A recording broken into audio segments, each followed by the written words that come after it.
So we're reading from Sri Chaitanya Charitamrita, Adi Lila chapter 4, and we'll be reading from verses 156 to 165. If I'm remembering certainly correct, that should be good. Okay, so what I'll do is I will read verses 156 to 165, and then we'll chant 165 together. Okay. So this chapter is entitled The Confidential Reasons for the Lord's Appearance. Okay. So, 156. The women of Mathura said, "What austerities must the gopis have performed? With their eyes, they always drink the nectar of the form of Lord Krishna, which is the essence of loveliness, and is not to be equaled or surpassed. That loveliness is the only abode of beauty, fame, and opulence. It is self-perfect, ever fresh, and extremely rare." Purport. This text from Srimad Bhagavatam 10.44.14 was spoken by the women of Mathura when they saw Krishna and Balaram in the arena with King Kamsa's great wrestlers Mustika and Chanura. 157. The sweetness of Lord Krishna is unprecedented, and its strength is also unprecedented. Simply by one's hearing of such beauty, the mind becomes unsteady. Text number 158. Lord Krishna's own beauty attracts Lord Krishna himself. But because he cannot fully enjoy it, his mind remains full of sorrows. Text 159. This is a description of his second desire. Now please listen as I describe the third. Text number 160. This conclusion of rasa is extremely deep. Only Sri Damodar knows much about it. 161. Anyone else who claims to know it must have heard it from him, for he was the most intimate companion of Lord Chaitanya Mahaprabhu. 162.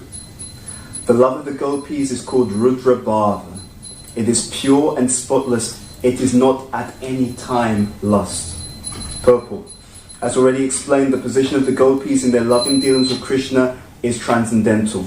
Their emotion is called Rudra Bhava. Although it is apparently like mundane sex, one should not confuse it with mundane sexual love, for it is pure and unadulterated love of Godhead. 163. The pure love of the gopis has become celebrated by the name lust. The dear devotees of the Lord, headed by Sri Uddhava, desire to taste that love. Purport. This is a verse from Bhakti Rasamrita Sindhu 12285.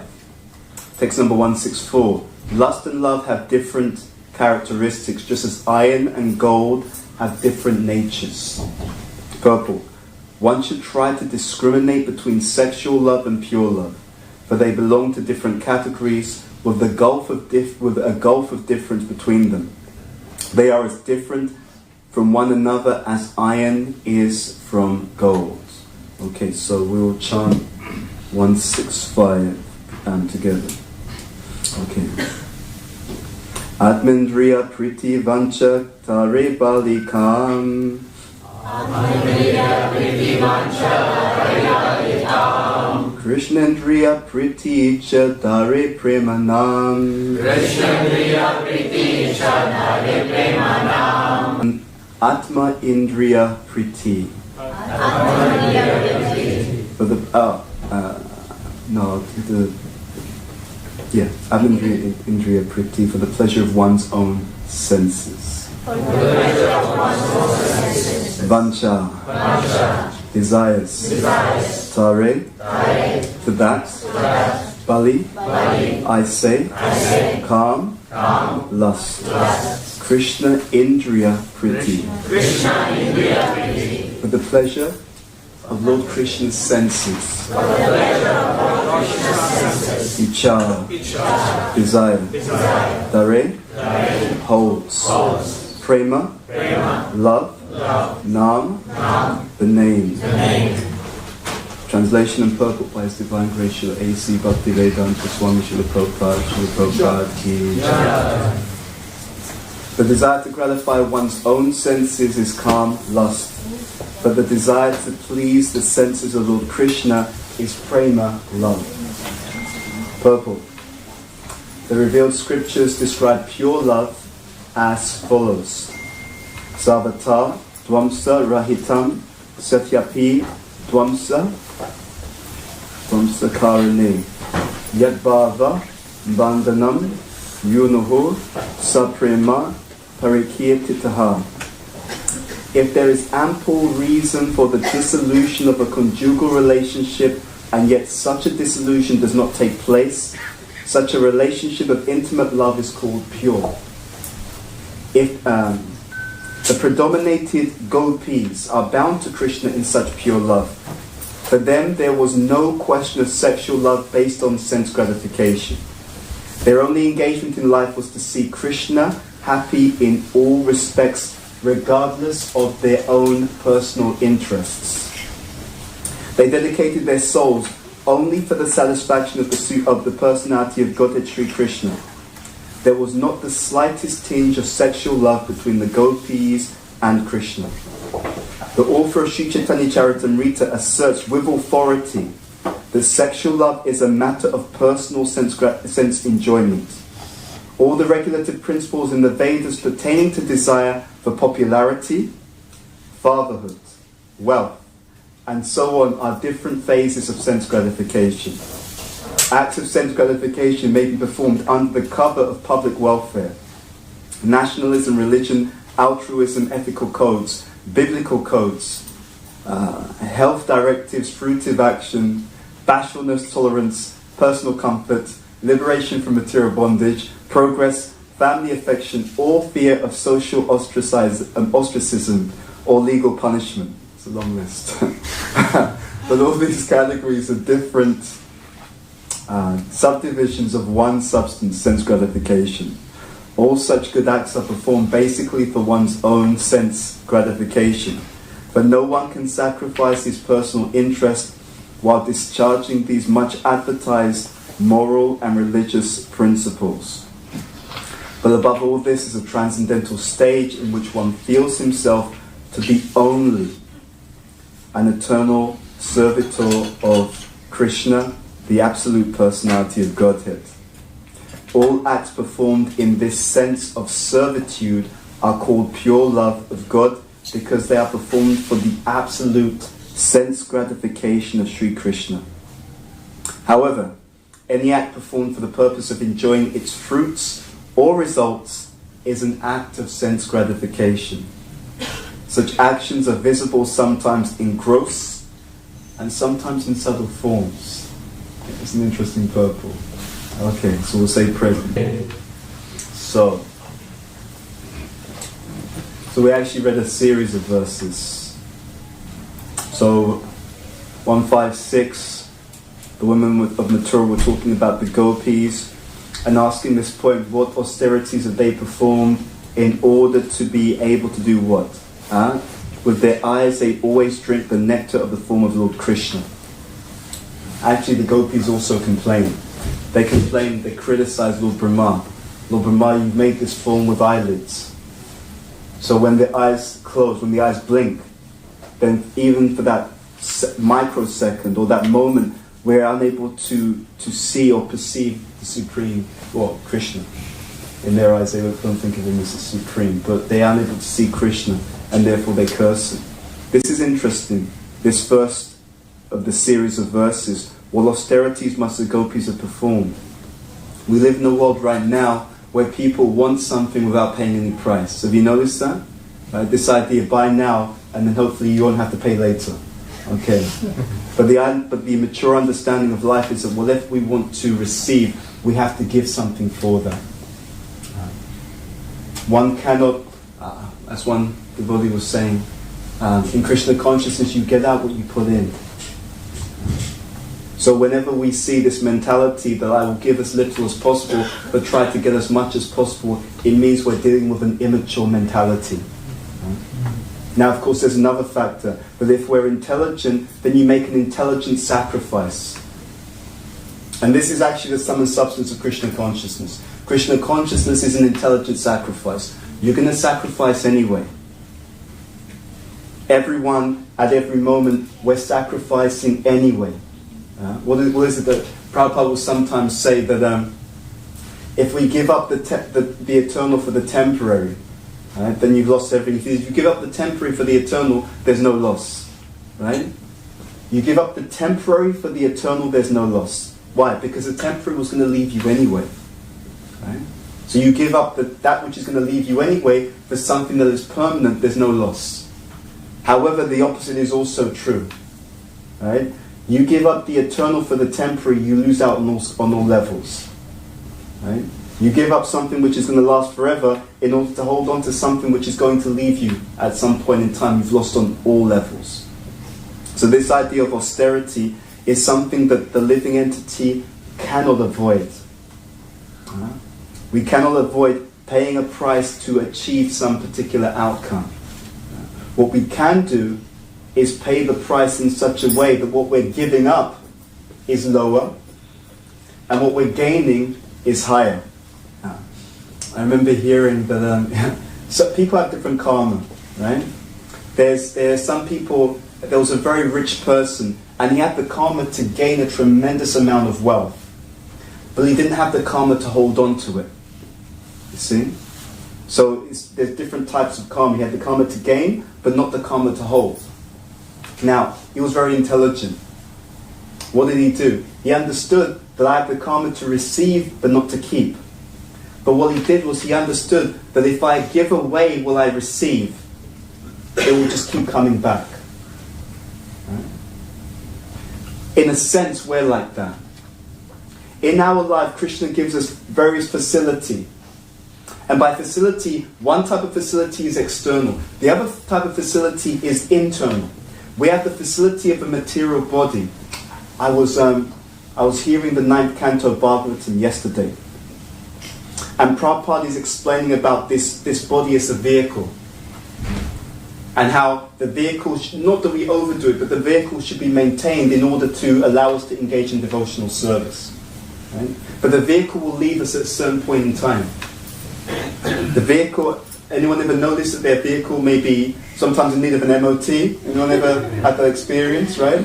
Anyone ever noticed that the vehicle sometimes doesn't run as well as it used to? Right, I think we've all had that experience. So the vehicle will go at a certain time. While the vehicle is here, knowing that the vehicle belongs to Krishna and the vehicle is for a particular purpose, i.e. self-realization, we should utilize the vehicle as or for the purpose it's given. Our philosophy in some ways is very controversial because it talks about the different vehicles, right? And it says this vehicle can do this vehicle can do that. We're not going to go into it so much in this class, but it talks about the different vehicles in different ways. But one thing that we should always remember about the different vehicles, the glory of the vehicle is how close it's able to get you to the destination. Right? So we have different bodies. These different bodies are like different vehicles. First thing to understand is we've driven in every type of vehicle. You understand that point? That's why no one should get so upset about the vehicle descriptions. Right? You've driven in a male vehicle before. You've driven in a female vehicle before. We've driven in a vehicle of this background and that background before. The question is, how close is your car to get you to the airport? Right? Because you're meant to get on a flight. Okay? GV108. Right? Goloka Vrindavan. So the vehicle is actually the vehicle is considered to have performed its purpose to the extent that your vehicle has got you to that flight. Just a side point. Let's move on. So, text number 157. The sweetness of Lord Krishna is unprecedented, and its strength is also unprecedented. Simply by hearing of such beauty, the mind becomes unsteady. It's interesting. There's many different things with the mind that happens to the mind as we hear Krishna consciousness. In the Bhagavad Gita, Krishna says, Maya sakta mana pata. Asakta mana, with mind attached to me, he says. the aim of our Krishna consciousness movement is to make the mind attached to Krishna. That's the whole point. And it's so interesting because what is in our scriptures is exactly the same understanding that modern neuroscience is coming to right now. According to modern neuroscience, they talk about what's called neuroplasticity. The idea that the mind. So when we're young, looking at the young people here in the room, when we're young, the mind is very easy to assimilate and learn something. Confirmation. We'll just wait for the musical interlude. So sorry. It's okay. I've done the same thing myself many times. So when the mind is young, it's very neuroplastic. The idea being that it's very able to assimilate knowledge, to change, to mold, to adjust. When the mind is older, generally it's not the same. However, such rules do not necessarily apply to a devotee.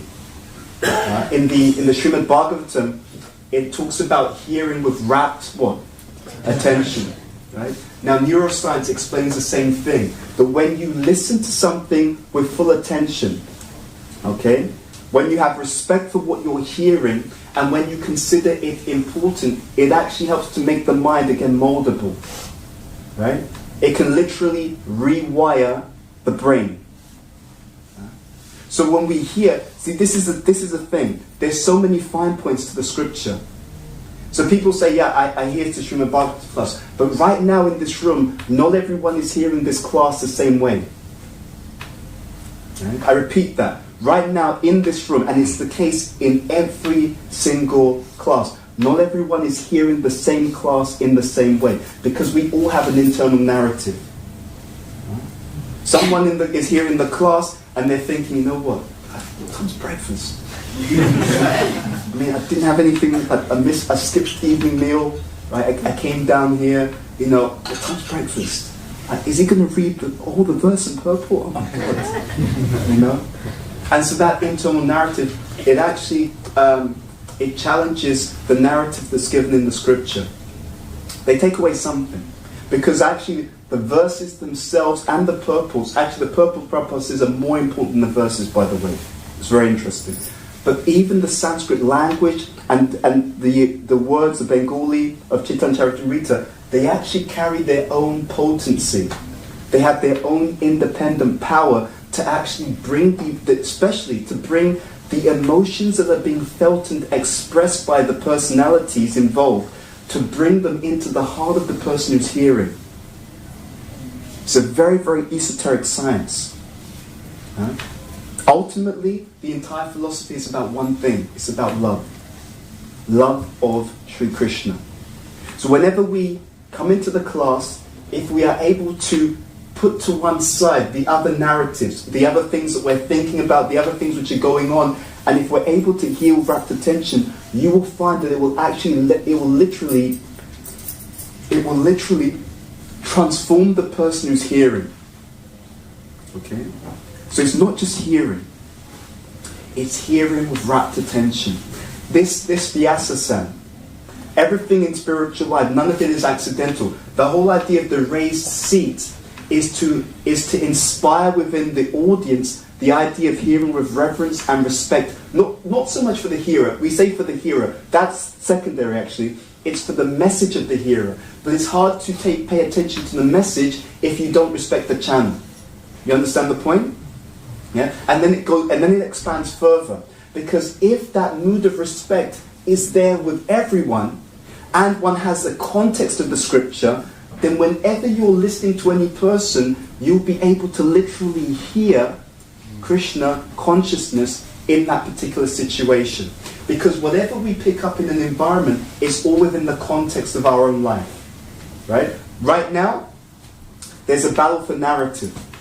So you know this, the whole thing about social media and the media in general, different people are tuning into different messages.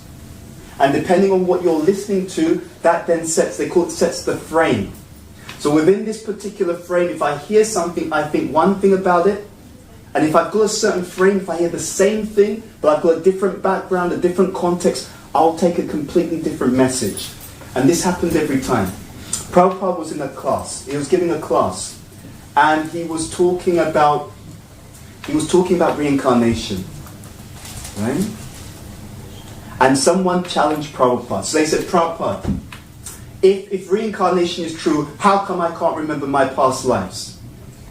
Right? How come people can't remember their past lives? Prabhupada said, who said that? Person indicated. Prabhupada says, stand up. Person stood up. Prabhupada says, do you remember everything that you did when you were 2 years old? Person says, no. Prabhupada says, sit down.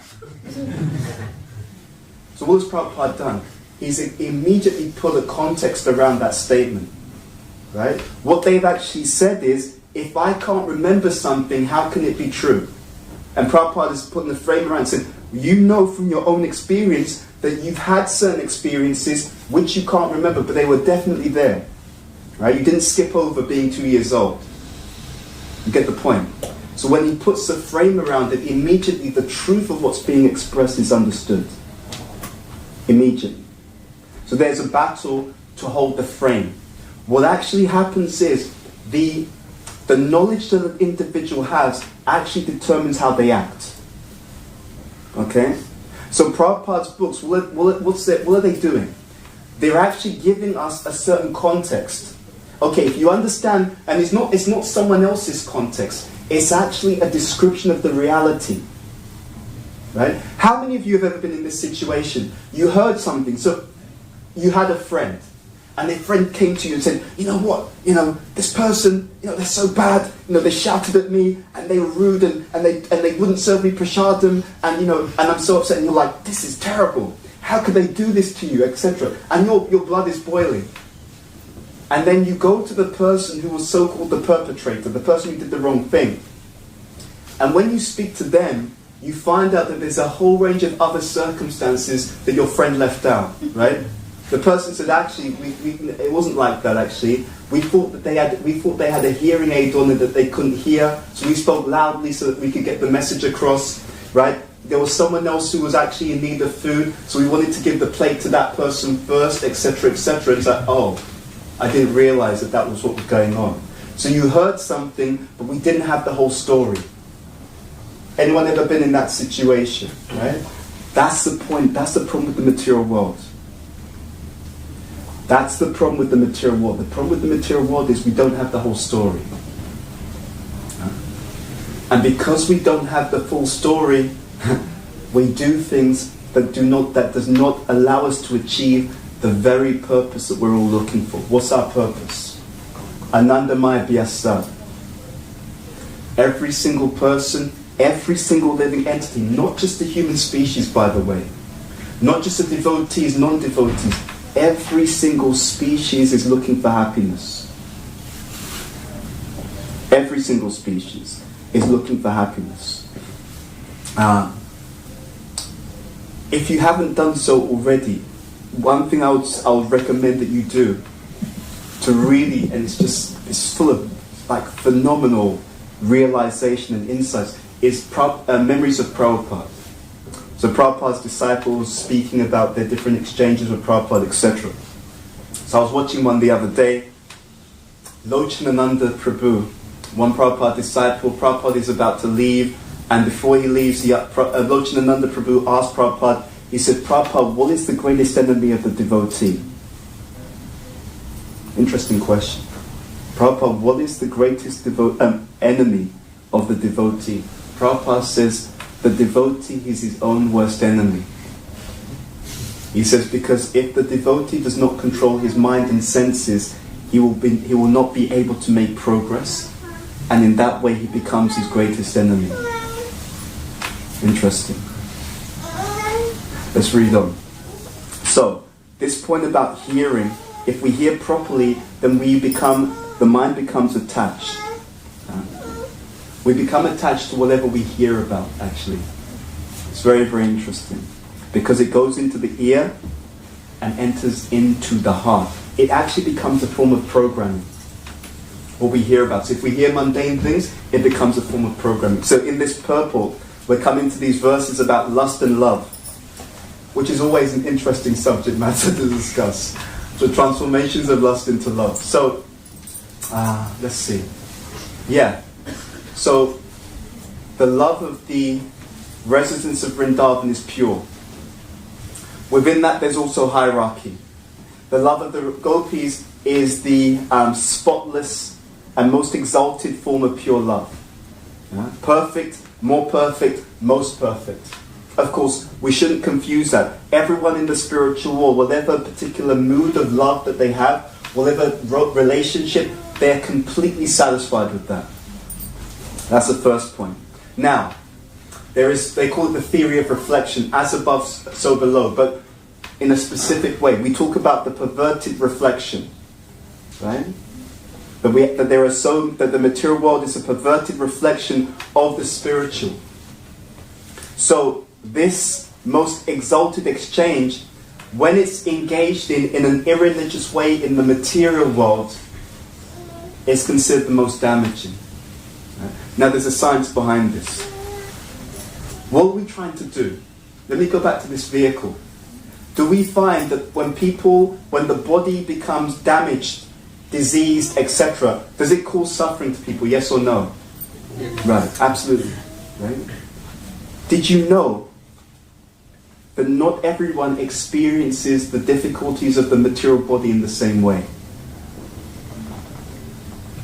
I was hearing this past time with Prabhupada that, Prabhupada at a certain point, there were so many things wrong with his material body that the doctors said you should be screaming in pain.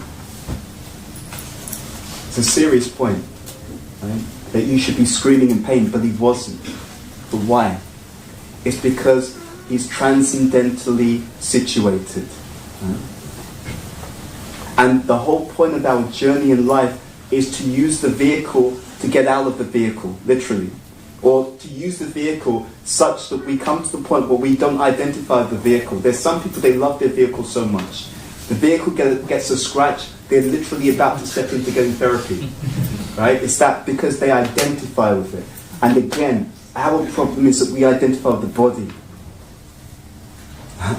Now, the point there is, what is the activity that most causes us to identify with the material body? Any guesses? Any guesses? Sex life. It causes us most to identify with the body. And we know that there are three modes of material nature. Therefore, as we invoke the mode of passion, and again I'm talking about sex life that is not done according to religious principles. That's in a different category. But you see, something very interesting happens. When we invoke the mode of passion, the unrestricted sex desire, what that does is you actually invoke everything else in that particular mode. Again, some devotees find spiritual life very easy, to be honest. It's rare. Okay, but some devotees find spiritual life very easy.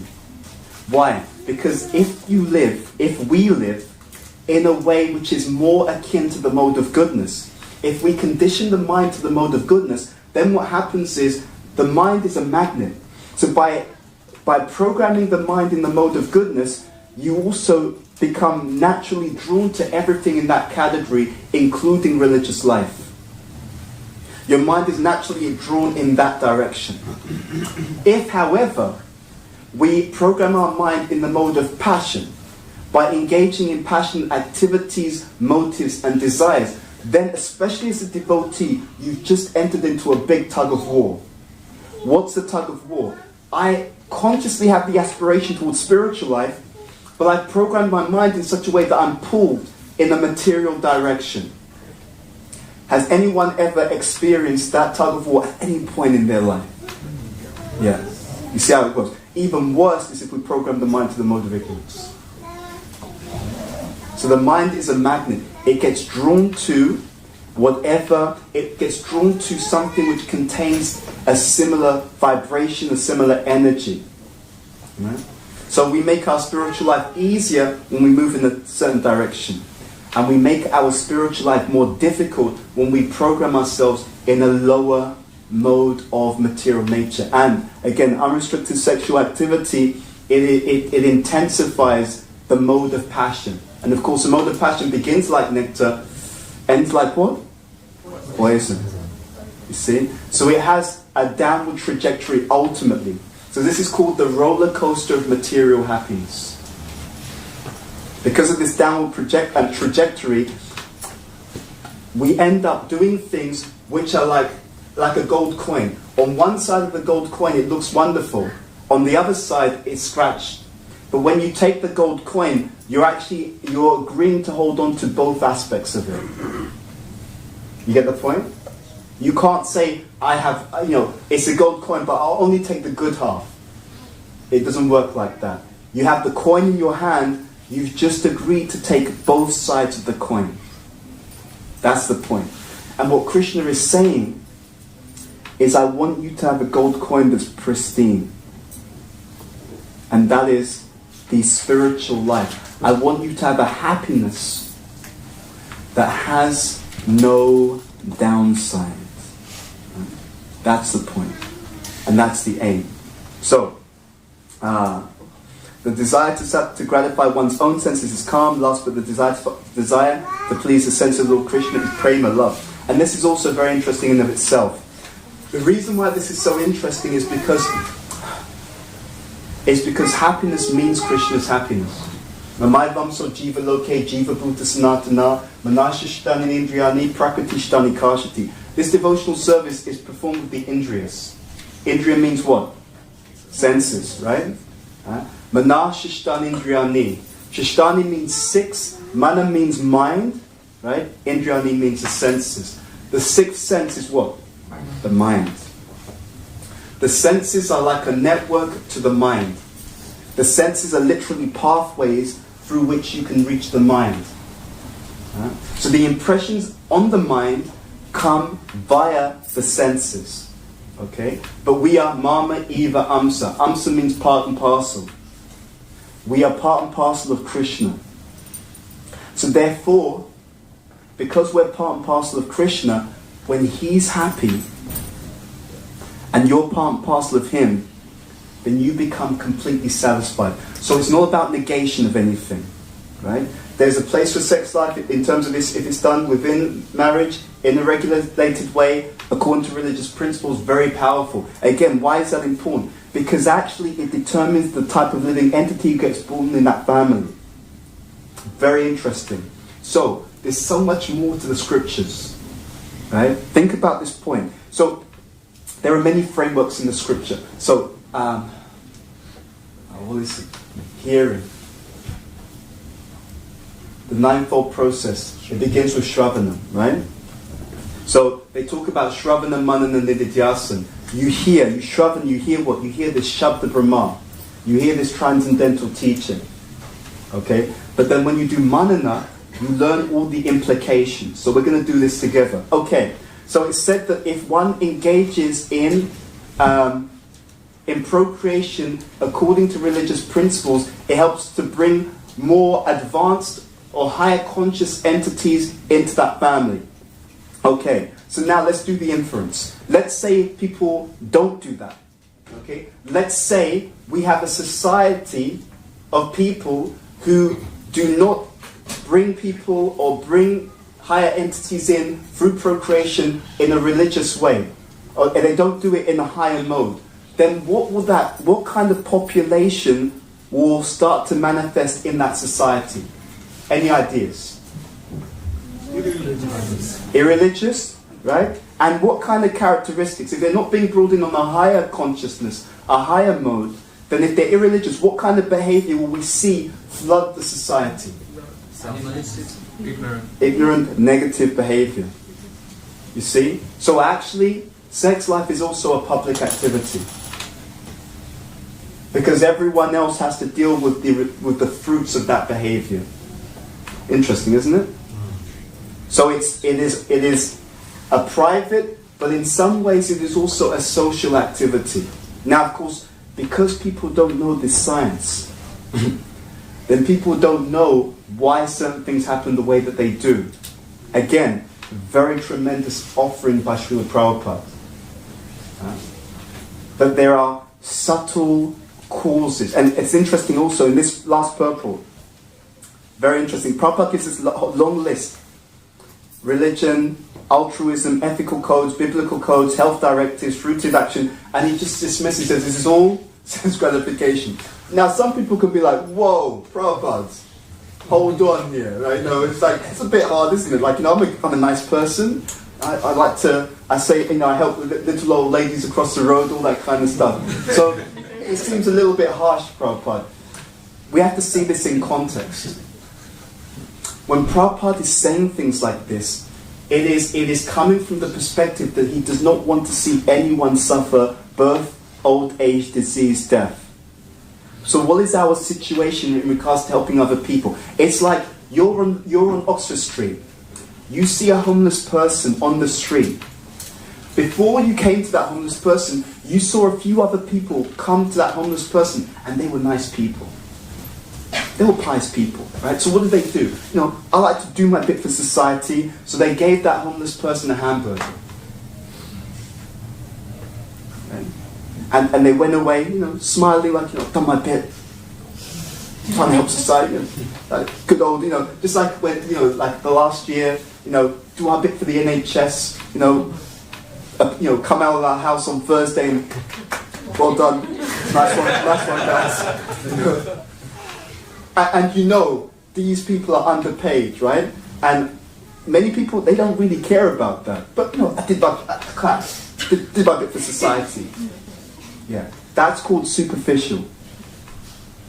The person who gave the hamburger is actually not going to long-term help the individual. So what we're being challenged with here is to really help, but to help in knowledge, not in ignorance.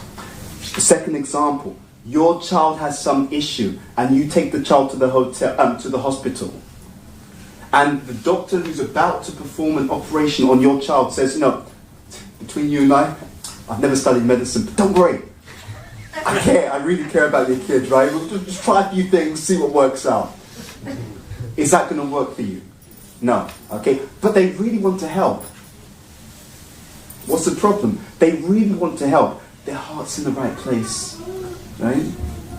Who is going to allow that person to operate on their child? Anyone? No. It's not a question of sentiment alone. And this is what it means to be mature, to be honest. To be mature means that if I want to help, I have to actually find out what's really going to help that individual. So that homeless person who you saw some other people, they gave them a hamburger, or they said, don't worry, here's a couple of quid, go and buy yourself something, have a hot drink, a warm meal. What are they going to spend that money on? Yeah, you don't know what they're going to spend their money on. They could spend their money on something that's going to make the situation much worse. Now you come up to that same homeless person, and you notice, hold on, I saw a picture of you in the newspaper. Aren't you the son of that billionaire? What are you doing here? Right? Now, you can do whatever you want. You have all these different options. But the best thing that you can do for that person is to remind them that they're the son of a billionaire. You find out when you see that homeless person, they've got amnesia. They don't even know. So all this time and energy that you could be using to give them some money, a few pounds to get a hot drink or whatever it is, if you help them to understand that they're the son of a billionaire, automatically all of their issues are taken care of. Now the last point is to contrast that, right? So you could have reminded them that they're the son of a billionaire and you would have solved all their problems immediately. Also, two dimensions to this. You would solve all their problems in quantity, because the moment they go back home, everything's taken care of, and you solve all their problems in terms of efficiency, because it's one sentence: you belong to your father. Your actual home is with this billionaire who lives there. It's the fastest way to solve all their problems. Or we could have done something even pious material. And you know what? If it's pious material, we go away, we feel good. Is that person's problem completely solved? Right? And today they have something, tomorrow they're starving again. Right? So ultimately, who feels good about themselves when they do that? Who's feeling great? Like, I've done something great. Who's feeling great? Me or them? I came and just gave them a few quid, but I didn't solve their permanent problem. Who's actually walking away feeling great about themselves? Me or them? It's me. Therefore, extended sense gratification. You get the point? Yeah. Oh, yeah. I did my bit. I'm a good guy. Feel good about myself, right? But actually, we haven't really solved their particular problem. They carry on suffering, right? That's what it means. I feel good about myself. I don't have to feel bad. I don't have to feel guilty. I can walk on because I've got a home. I don't have to stand there and see this person's situation deteriorate. So therefore, extended sense gratification. And of course, it's in contrast with what we can do. You see? Now, so don't get me wrong. It's not that these things are bad, meaning that if someone is doing something with a good sentiment, that's wonderful. But what we're saying here is we should do the best that we can for people. You see? Better than the mode of ignorance is the mode of passion. Right. But better than the mode of passion is the mode of goodness. Right? And better than the mode of goodness is transcendental mode. Right? So that's the point. And also, if we, as we walk by, that person goes into some other issues. So sometimes, to be honest, sometimes there's a situation in society whereby the mode of goodness is promoted over the mode of pure goodness. So someone who could take to solve all their problems completely, eternally, now settles for making the prison comfortable. Right? That's if we. Now, of course, it doesn't mean that we can't link the two, and often that can be a good means by which we're able to reach out to people. So let's pull everything in context. But if the best we can do is make the prison comfortable, okay, that's one thing. But if you can help people to actually be pardoned and to get out of prison and to return to society in a healthy way, now you've really done some service for them. Does that make some sense? Yeah, that's the point. And that's why Prabhupada speaks like this. It's not because Prabhupada doesn't care. Paraduka Dukhi Kripan Buddhi. The pure devotee, they actually feel the suffering of other people more than we would ever do if we're not pure. Right? They will feel it in a way that we can't possibly imagine. And to be honest, it's not just that they feel the suffering of other human beings. At very exalted states of consciousness, they can even feel the suffering which is being endured by the lower species of creatures. Right? They're actually aware of it. So it's a very, very deep thing, this Krishna consciousness. Yeah? And this idea is we want to bring people to this platform of pure love, because actually we're part and parcel of Krishna, so when his pleasure is our pleasure. You see? And we've all seen this. As devotees, there were times in your spiritual life where, you were serving sincerely, right? You're serving properly, and actually you can feel a certain level. You feel, actually, life's good, this kirtan, prashadam, I like serving. Don't worry, Prabhu, don't worry, Mataji, I'll serve you prashadam. Like people have that kind of, they've got that kind of glow. Because when we're serving with quality, Krishna in the heart is like, I really appreciate the way you're serving.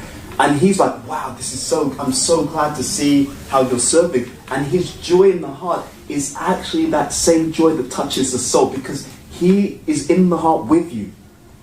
Right? So his joy, imagine it's like a radiance. And that radiance floods the soul with this tremendous wave of warmth, fullness, contentment. Yeah? And this, if you piece together the literature, this is how it works. What does Krishna say? What does the Bhagavatam say? It's so interesting. The devotional service should be unmotivated and uninterrupted. And it doesn't say because if you do that then Krishna's happy. It says in order to completely satisfy the self. Yeah, it's for you. Right? Krishna's always satisfied. But when we serve purely, because that is our real constitutional nature, we feel full. And this is the last point I'll make. The crisis we have in modern society is a crisis of Krishna consciousness, specifically because when people don't have this knowledge, then they're looking for love, looking for bliss, looking for ecstasy in all the wrong places. And the most dangerous living entity is an unhappy person. Right? My spiritual master used to say that sometimes you have the super rich and and you hear in the news that they kind of do all this crazy stuff, like, and then people, the average person will say, yeah, but he's a billionaire, like, why is he doing this? Well, it's because, in one sense, that they've got so much, but they don't have a higher purpose. Without the higher purpose, then it becomes more and more degraded. And I think some of you know what I'm talking about, right? So they engage in more and more degraded activity to try to squeeze out some kind of joy. So first it was, okay, I'm not happy because I've not got money. Okay, now you're a billionaire. You don't have that excuse, right? Okay, I'm not happy because of this. Then you go into this, and then you find, oh, that's not getting me happy. I'm not happy because I don't have power. Okay, now you've got power. Fulfilled? No, I'm not happy. And then it becomes more and more and more degraded, more and more perverted. So it goes downwards unless one has a higher understanding. Okay, I've got all these material things, I've gratified my senses, I'm still not happy. I'm still not happy. But then you have this higher teaching. The reason why you're not happy is you've not gratified Krishna's senses. And when people engage in this, and engage in it properly, ladies and gentlemen, I see a lot of devotees, I've been around for a long time, I've been practicing, or there's this, there's that. It's not a question of practicing Krishna consciousness. It's a question of practicing Krishna consciousness properly. I call it the formula of the pro. Okay? P-R-O. Pure devotional service, right? Plus receptivity, minus offenses. Okay? We engage in pure service, try to gratify Krishna's senses. We're receptive. We talked about this earlier. We hear attentively, try to understand properly, try to chant attentively. Right? So pure devotional service done with a receptive mind, minus offenses. When all of these things come together consistently, then these things which are explained in the scriptures, you can taste it. But be very clear. It's not that Krishna consciousness is an option for happiness. To be really honest with you, Krishna consciousness ultimately is the exclusive and the only option if you want to be truly happy. If you want to get off the roller coaster of material happiness, where the same thing that you do today makes you happy and will be the same cause of suffering and distress later on. Okay, so we'll stop there. Sri Chaitanya Charitamrita ki jai, Srila Prabhupada ki jai, Janitai Gaur Premanandi, Hari Hari Bol. Okay, do we have time for questions, comments? Yep. Okay. Does anyone have a question or a comment apart from the child? Yes, I saw a hand at the back first. Very nice lesson, amazing, very thought-provoking, reflecting. You mentioned that the highest sex is sex. Why did Krishna create that then? Why did he do it? I mean, if he didn't have that, as you said, that's the fundamental, and then everything comes up from there. So why did he have that? Okay, so a nice simple question. When I was watching the memories of Prabhupada, they asked Prabhupada, why is Krishna the complexion that he is? And he said, ultimately it's because it's the colour that he wants to be. Right? So if you're the supreme person, what you do is your prerogative. You should bear in mind also, though, this is important, the union in the spiritual world is different to that which happens here. It's not the same, right? This is the material reflection, whereas there it's completely pure. Because in the spiritual world, the senses can perform the activities of the other senses.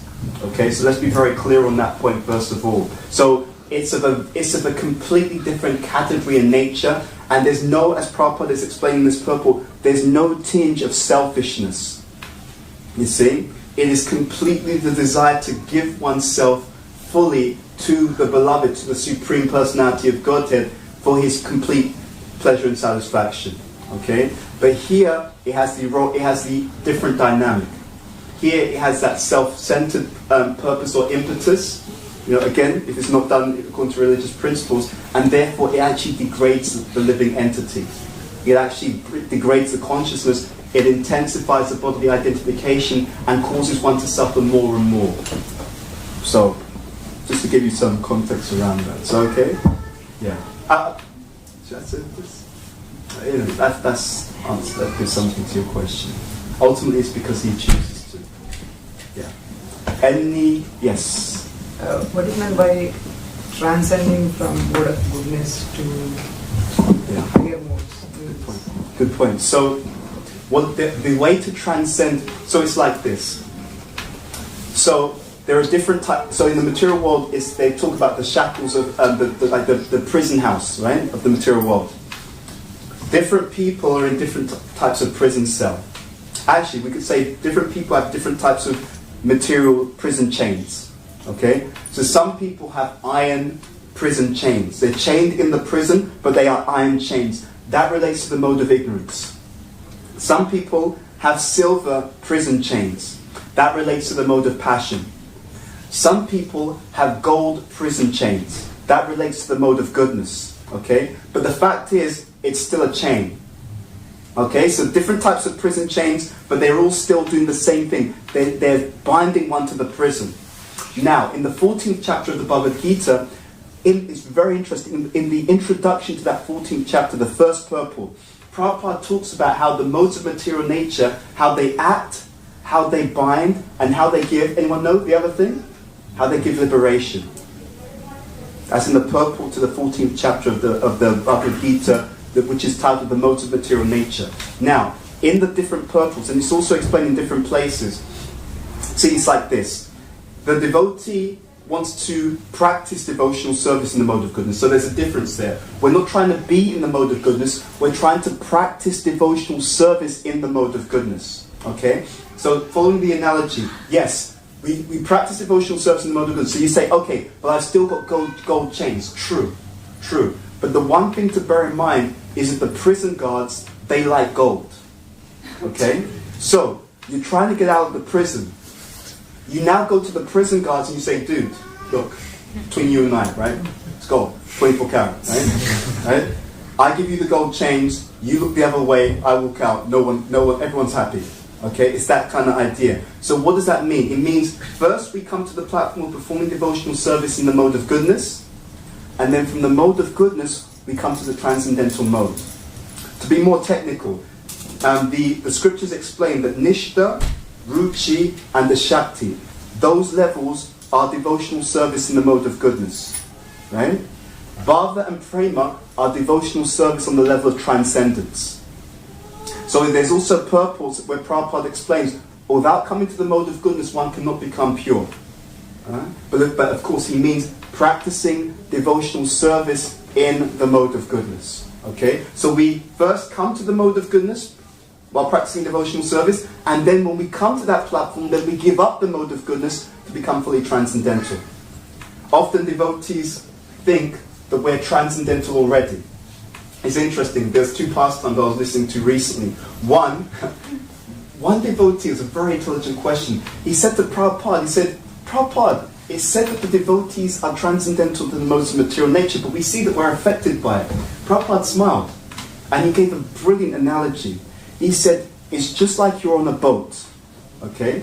So you are on the transcendental platform in one sense, because you're on the boat.